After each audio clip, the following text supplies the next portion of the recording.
been, I've been a part of the Doris Duke Jazz Network, the Lila Wallace National Jazz Network, and now those things are all over. And I am kind of assuming at some point, maybe it'll happen again, but maybe I'm being naive, or maybe that was the passing fad for a while, and it was great to be a part of it. But I'm curious, what is happening now as you see? If that's over, what's happening, and what is, that's my question. I could speak of that from the Chicano perspective, and that has to do with the historicizing of the work. So, okay, we all, we do this work and we keep going, and pretty soon we're 40, then we're 50, then we're 60. Then we're starting to look at 70, and we're going, okay, how long can we do this? And then this strange thing happens, that at the same moment that we were aging and moving forward, I'm talking about the foundational generation, then comes behind us the second generation, and now comes the generation of scholars who are documenting it. So places like at UCLA have the AVER project, where Pepón and I, and many, many other artists, Maria Brito, Carmelo Vascaza, Yolanda Lopez, all of them have been they've all are being written about now. So that is one element that I think really bodes well for us. That even if we never get that presence or resource support again, there is a record now that these things happen, that this work was done, and that this work represents a certain kind of value. That I follow the jazz a little bit because my husband runs a jazz program at CSU Monterey Bay. And, there's all kinds of battles going in and out of who's killing jazz. Is it Winston Marsalis? Is it Stanley Crouch? Who's doing it? Why is this happening? Why is all the innovation being kind of choked out of it? And the question is, will there be money for it? And I think that we're at a real turning point, largely because the larger funding world is in crisis as a result of the other crisis that we all know about. So when you get in moments of scarcity, people become incredibly ungenerous, and they pull in, and they fund things they're very sure about. It's very safe. So I think change and experimentation right now, we're going to have to hang by our fingernails until things change. But I don't want to be a big gray cloud, but I think it's a hard time right now. And when when foundations finish with something, they finish with it. Yeah. We had Lila Wallace funding through my school program, and then when they were over, they were over. They decided they were branding a different direction through. We just finished up with Nathan Cummings after almost 8 years, and they have a new director, and so you don't know where it's going.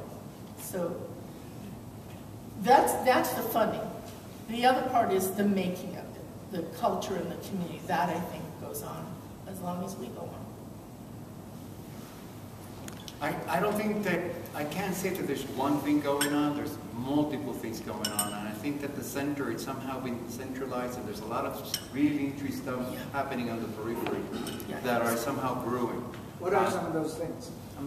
Oh my God, it will be endless. I think that there is a group that is paying more attention to the object. There's another group that is interested in the concept, and I'm talking about galleries, museums. There's all the people that are revisiting the 1993 biennial, and there's a lot of discussion going on to really what happened at that time, and so that's coming back, and people, not recently, but a while ago, people are looking at it and going like, maybe we were wrong. So then that's another part of it. And it was one of the most controversial exhibitions that I think that had happened in a while. And I think that the Armory show back then, at the very beginning, was one. We're talking early modernism. So then there's that. There is also tremendous interest from academia and community art. That's something that is just brewing, that is just, imagine, but I always see it as a cyclical thing. I don't think that nothing stays the same. Things come back and they go, come back and they go. So that's why I see it. So it's more, a lot of stuff is happening on the periphery. The center is becoming more right and exclusive. But the stuff on the periphery, people from the center, this time, more so than before, are looking at the periphery, looking on the side and see what's happening out there. And then they bring in that stuff in. Unfortunately, there's a limited group of Latinos included, and those who are, which is another reality, are really not interested in the cultural context of the work. They're interested in dealing at, playing the game at the same level as everybody else. And that's what you see at the Guillermo Calzadilla and Alora and Calzadilla going to be represented to the Venice. Venice Biennial. One Puerto Ricans based, one of Cuban descent, the other one from Philadelphia, wife from Philadelphia. You know, there's all these things that are so not so black and white. I don't know if I'm making sense, but that's what I see. But I do think that this whole interest in higher education and community arts is beginning to open up, and we won't see it for a decade or longer. The idea of what an artist does, what is the role of the artist. I think that's in change.